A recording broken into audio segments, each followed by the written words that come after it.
अज्ञानतिमिरान्धस्य ज्ञानाञ्जनशलाकया चक्षुरुन्मिलितं येन तस्मै श्रीगुरवे नमः। वाञ्छाकल्पतरुभ्यश्च कृपा सिन्धुभ्यैव च पतितानां पावनेभ्यो वैष्णवेभ्यो नमो नमः। नमो महावदन्याय कृष्णप्रेमप्रदायते कृष्णाय कृष्णचैतन्य नाम्ने गौरत्विषे नमः।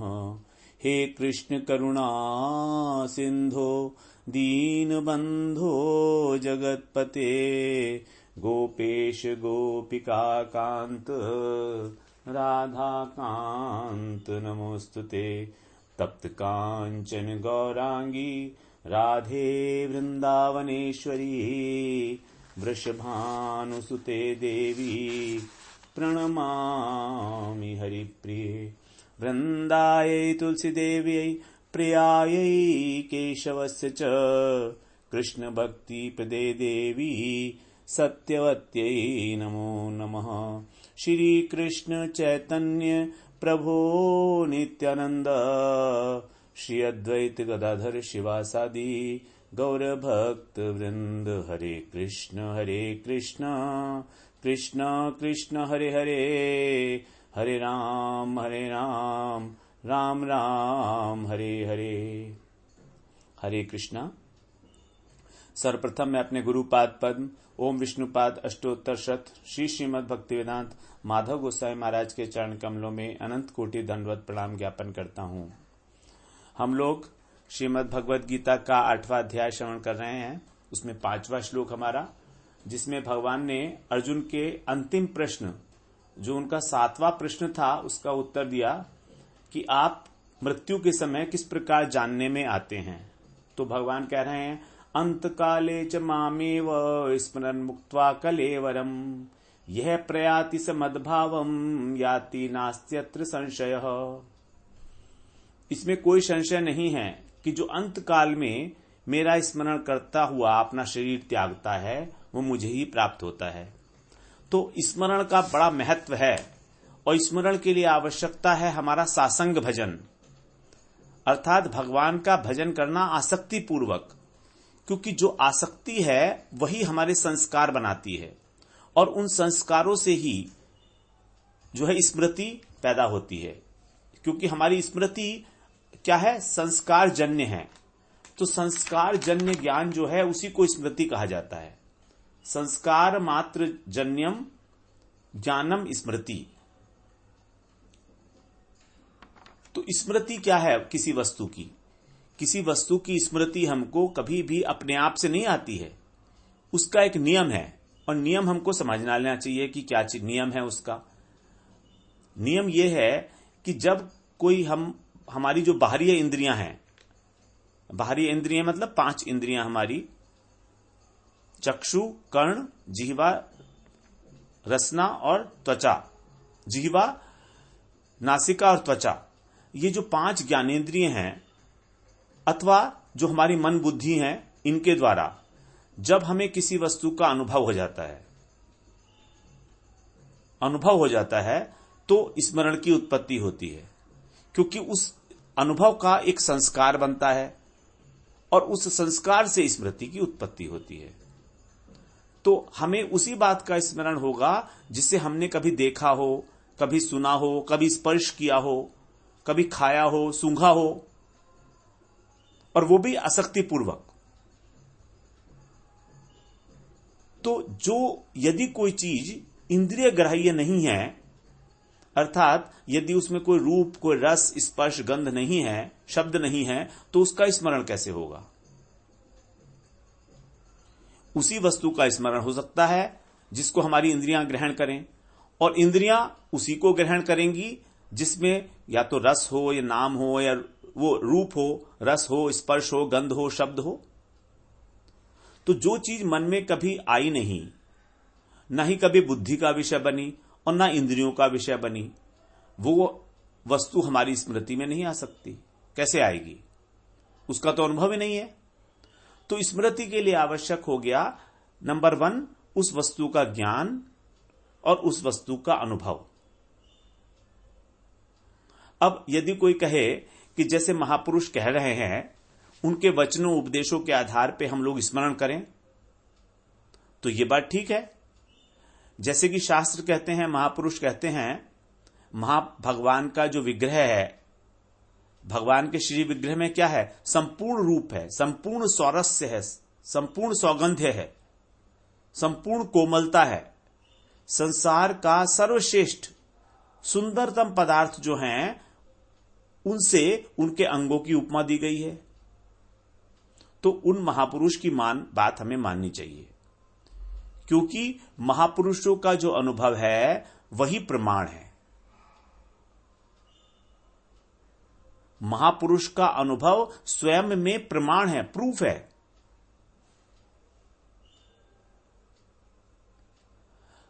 लेकिन जो लोग वेद और शास्त्रों को छोड़ के, पंचरात्र विधि को छोड़ के, महापुरुषों के वचनों का पालन छोड़कर, त्याग करके अपनी कल्पना से स्मरण करते हैं, वो भक्ति नहीं है, वो भजन नहीं है, वो केवल उत्पात का ही कारण बनेगा।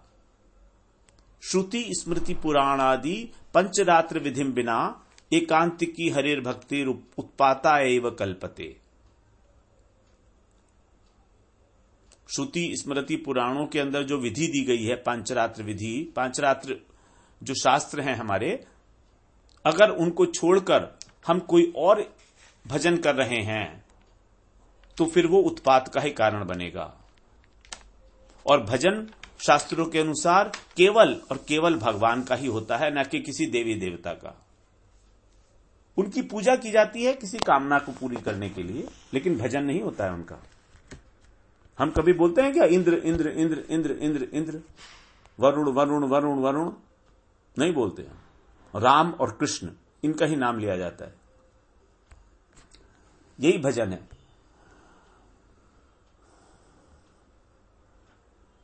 तो स्मरण के लिए हमें करना क्या है? भगवान का जो नाम हमको हमारे गुरुदेव ने दिया उसको दोहराना है। अभ्यास, नाम जप, स्मरण होने लगेगा। दोहराते रहते ही स्मरण होगा। इसमें कोई ध्यान करना नहीं है, कोई यज्ञ नहीं करना, कोई मंत्र नहीं बोलना, केवल नाम को दोहराना मात्र है। क्योंकि भगवान का नाम जड़ अक्षरों का नहीं है बना हुआ। भगवान के नाम में जो अक्षर हैं, राम नाम में र, म, कृष्ण नाम में क्री, षण, ये जड़ अक्षर नहीं है, अल्फाबेट्स वर्णमाला के। ये साक्षात भगवान का अवतार है, साक्षात अवतार है भगवान का, ये जो वैकुंठ लोक से इस जगत में प्रकाशित हुआ है।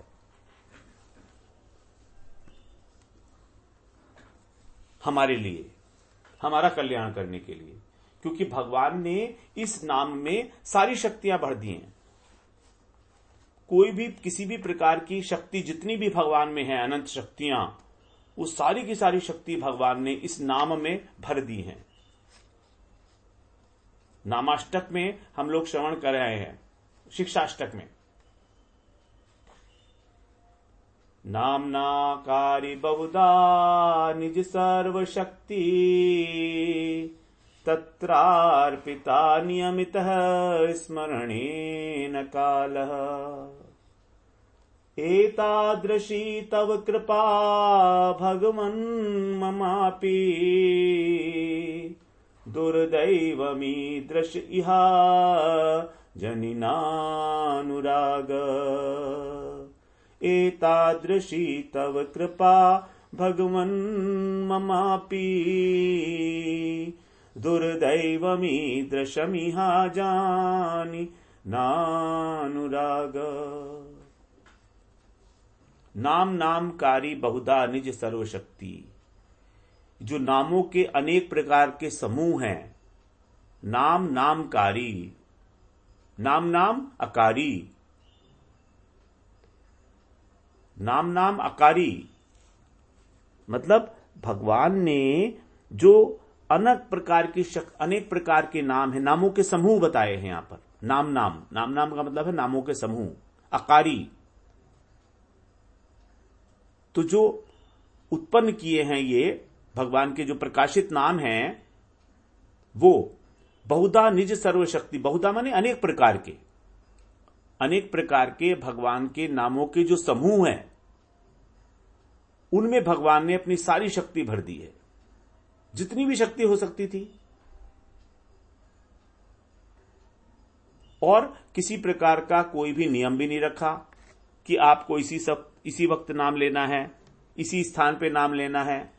नियमितः स्मरणे न काल है, स्मरण करने में भगवान का नाम कोई काल का व्यवधान नहीं है, न ही कोई स्थान का व्यवधान है, न ही पात्र का अपात्रता का व्यवधान है, न शुद्धि अशुद्धि का व्यवधान है। एतादृशी तब कृपा भगवन ममापि, ये सब आपकी साक्षात कृपा है भगवन। इस प्रकार की आपकी अनंत कृपा है हमारे ऊपर, अहेतुक कृपा। लेकिन फिर भी मैं आपका नाम ले रहा हूं, तो क्या कारण है? ना अनुराग, मेरा अनुराग नहीं हो रहा, आपके नाम में मेरी प्रीति नहीं हो रही। ये क्या है? ये मेरा दुर्दैव है, मेरा दुर्भाग्य है। ये दुर्भाग्य है कि मेरा अनुराग उन नामों में उत्पन्न नहीं हो रहा है, अजनी। इतना सब सुनने के बाद भी मेरा आपके नाम के प्रति कोई अनुराग नहीं है हृदय के अंदर। यही है मेरा दुर्दैव, दुर्भाग्य। तो दुर्भाग्य कौन सा है? अनर्थ। हमारे जो अनर्थ हैं, हमारे जो अपराध हैं, वही है हमारा दुर्भाग्य, कि हमको अभी तक नाम के अंदर प्रेम उत्पन्न नहीं हुआ। अनेक प्रकार के जो भगवान के नाम हैं, जिनके अंदर भगवान ने सारी शक्तियां भर दी हैं, और भगवान का नाम प्रकट किया इसीलिए कि हम उसको लेके, उसमें प्रेम करके उससे उद्धार हो जाए हमारा। और भगवान का नाम और भगवान पृथक वस्तु नहीं है। नामाष्टक में नामाष्टक है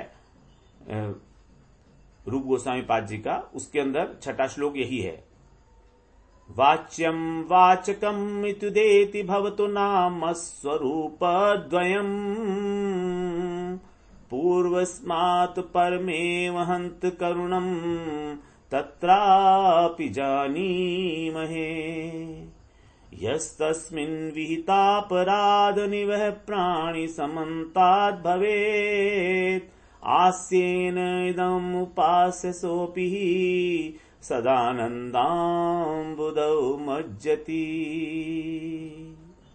आस्येन इदम् उपास्य सोऽपि सदानन्दाम्बुधौ मज्जति। भगवान के दो प्रकार के अवतार हैं। भगवान ने करुणा करके जीवों के ऊपर दो अवतार प्रकाशित किए, एक वाच्य और वाचक, अर्थात एक श्री विग्रह भगवान का और दूसरा उनका नाम। वाच्य का मतलब जिसको पुकारा जाए, अर्थात श्री विग्रह, और वाचक मतलब जिसके द्वारा पुकारा जाए, अर्थात नाम। तो ये दो स्वरूप हैं भगवान के जो प्रकट हुए हैं। वाच्य से सच्चिदानंदमय भगवान का बोध होता है, और वाचक से कृष्ण, गोविंद, गोपाल, मधुसूदन, ये जितने भी अनेक प्रकार के नाम हैं भगवान के, उनका बोध होता है। इन दोनों के बीच में पूर्वस्मात् परमेव हन्त करुणम, जो पहले वाला है वाच्य, उससे वाचक जो है वो अधिक करुण है। अर्थात पहला वाला भगवान का श्री विग्रह है, उसकी अपेक्षा जो भगवान का नाम है वो अत्यंत दयालु है। हम तो ऐसा ही जानते हैं। यस तस्मिन् विहिता अपराध निवह प्राणी समन्तात् भवेत्। क्योंकि अगर किसी जीव का आपके श्री विग्रह के प्रति कोई अपराध हो जाए, तो वो भी आपका जो नाम है, वाचक स्वरूप नाम, वो भी उसको खत्म कर देता है। आपका नाम उस अपराध का शमन कर देता है, और उसका शमन करके कैसे? आस्येन इदम उपास्य। आस्येन का मतलब हमारा मुख, हमारे जीवा का स्पर्श मात्र करके वो नाम, जीवा से जब स्पर्श होता है नाम का, तो यही है नाम प्रभु की उपासना। जब हमारी जीवा के ऊपर भगवान का नाम आता है तो यही है भगवान का नाम प्रभु की उपासना। तो इस उपासना को करके वो क्या करता है? समुद्र के आनंद समुद्र में गोता लगाता रहता है। यह है भगवान के नाम की महिमा। उसके सारे सेवापराध भी नष्ट हो जाते हैं भगवान के नाम से, उनके उच्चारण मात्र से। ओष्ठ स्पंदन मात्रेण, ओष्ठ स्पंदन मात्रेण, सिर्फ होठों के फड़कने से हरे कृष्ण कृष्ण कृष्ण हरे हरे, हरे राम राम राम हरे हरे, हरे कृष्ण कृष्ण कृष्ण हरे हरे, हरे राम राम राम। होठ फड़क रहे हैं, ओष्ठ स्पंदन मात्रेण, केवल होठों के स्पंदन से ही,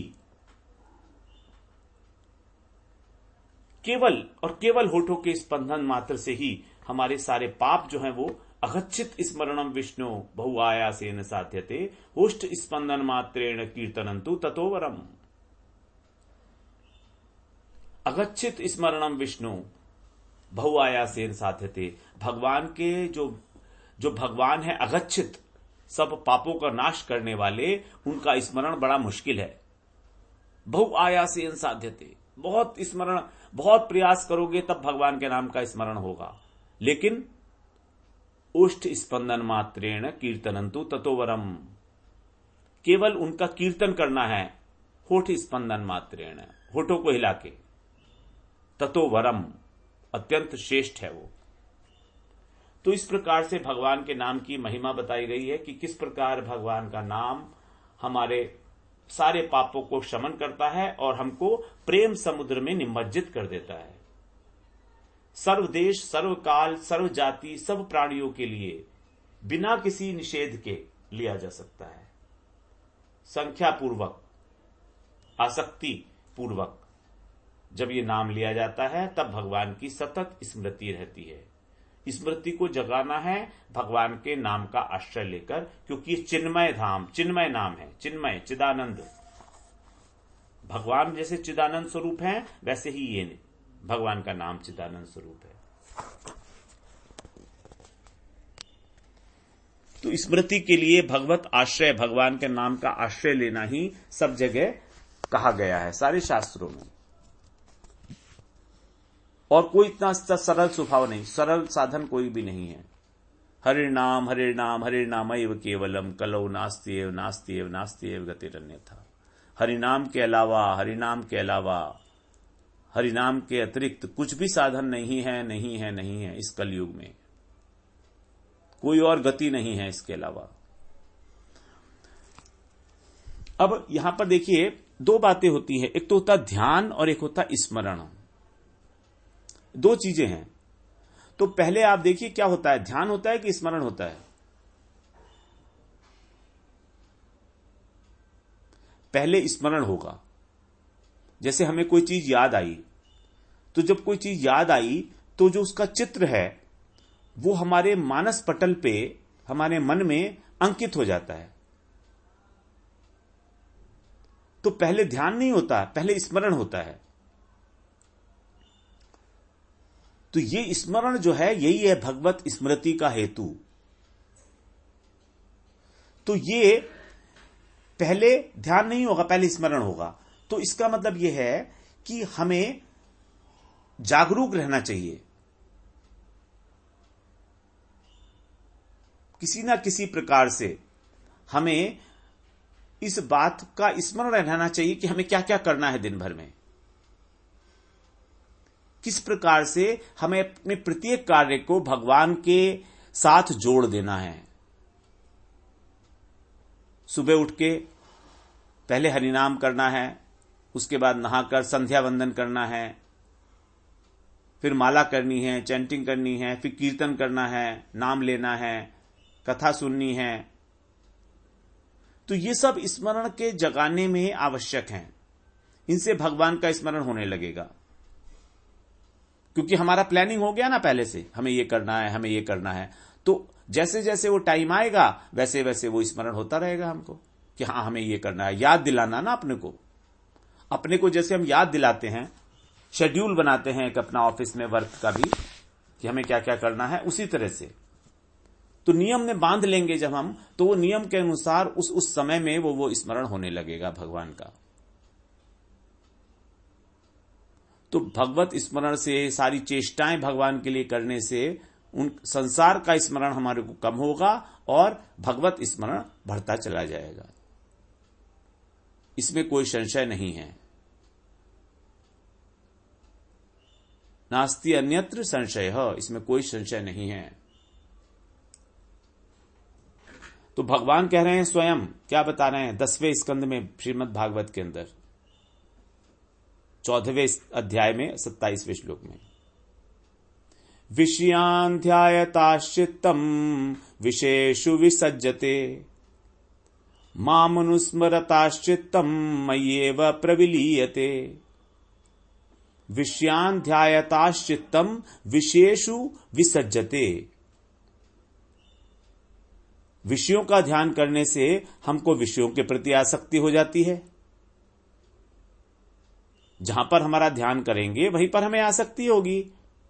और मामनुस्मरताश्चित्तम, मेरा स्मरण करने से मय्येव प्रविलीयते, मेरे अंदर ही वो मुझ में ही प्रवेश करेगा, मुझे ही प्राप्त होगा। तो भागवत पुराण के अंत में 12वें स्कंद में सुखदेव जी बता रहे हैं परीक्षित महाराज से, अविस्मृति कृष्ण पादारविंद्यो क्षिणोत्यभद्राणि च शमं तनोति सत्वस्य शुद्धिं परमात्म भक्तिं ज्ञानं च विज्ञान विरागयुक्तम् ज्ञानं च विज्ञान विरागयुक्तम्। 12वें स्कंद के 12वें अध्याय का 55वां श्लोक, अविस्मृति कृष्ण पदारविंद्यो, श्री कृष्ण के चरणों की स्मृति। अब देखिए यहां पर कहा गया अविस्मृति, यहां स्मृति शब्द नहीं कहा। विस्मृति का मतलब है भूलना, अविस्मृति का मतलब है याद करना। तो स्मृति का मतलब याद करना और अविस्मृति का मतलब भी याद करना। पहले विस्मृति बनाया फिर उसके आगे अ लगा दिया, नकारात्मक, निषेधात्मक। तो विस्मृति का ना होना कृष्ण के चरणों के प्रति, कृष्ण के चरणों में विस्मृति का ना होना अर्थात स्मृति का होना। तो जब हम किसी चीज के ऊपर जोर देते हैं तो निषेधात्मक भाषा में जब बोलते हैं तो ज्यादा असरदार होती है। तो निषेधात्मक शब्द को यूज किया गया, अविस्मृति। स्मृति नहीं कहा, अविस्मृति, कि कृष्ण के चरणों को ना भूलना, उसकी विस्मृति ना होना। ये क्या करेगा, क्षीणोति अभद्राणी, सारे जो हमारे अनर्थ हैं उसको नाश कर देगा। फिर शमम तनोति, शमम का मतलब है सौभाग्य, शांति, परम शांति, परम शांति का विस्तार करेगा। तनोति, हमको शांत करेगा। और फिर क्या करेगा, सत्वस्य शुद्धिम, सत्व का मतलब, सत्वस्य मतलब हृदय, हमारे हृदय को शुद्ध करेगा। परमात्मा भक्तिम, और भगवान की भक्ति प्रदान करेगा। कैसी भक्ति है वो, ज्ञानंच विज्ञान विराग युक्तम, जो भक्ति अनुभूति और वैराग्य से युक्त ज्ञान प्रदान करती है। ये भक्ति केवल ज्ञान वाली नहीं है, ये विज्ञान सहित ज्ञान वाली भक्ति है।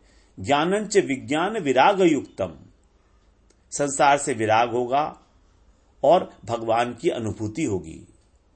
विज्ञान, विशेष रूपेण ज्ञान, तो अविस्मृति कृष्ण पादारविन्द्यो क्षिणोति भद्राणि च चमं तनोति सत्त्वस्य शुद्धिं परमात्म भक्तिं ज्ञानं च विज्ञान विरागयुक्तम् ज्ञानं च विज्ञान विरागयुक्तम्।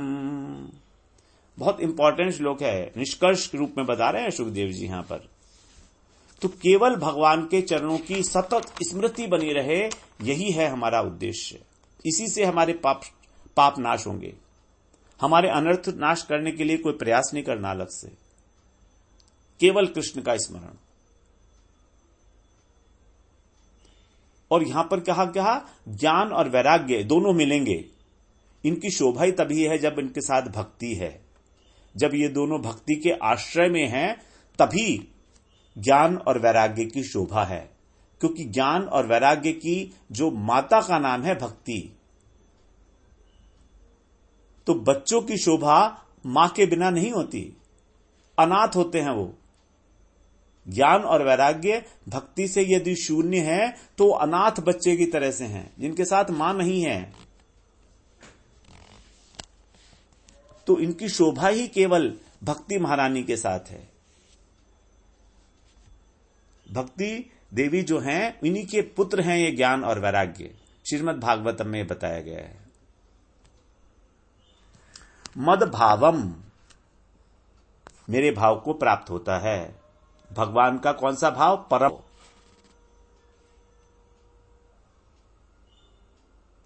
इस परम भाव को अलग अलग आचार्यों ने अलग अलग प्रकार से इसका अर्थ किया है। जैसे वो व्यक्ति परम भाव को प्राप्त करना मतलब वैकुंठीय मुक्ति को प्राप्त करता है। सालोक्य, सारूप्य, सृष्टि, सामीप्य। तो मेरे सदृश स्थिति मतलब जैसा मेरा चतुर्भुज रूप है, उसी प्रकार जैसे भगवान प्रकृति के अतीत हैं, गुणातीत हैं, उसी भाव को प्राप्त करता है, गुणातीत अवस्था को प्राप्त करता है। आत्मा के अंदर 8 गुण बताए गए हैं, उनको प्राप्त करता है।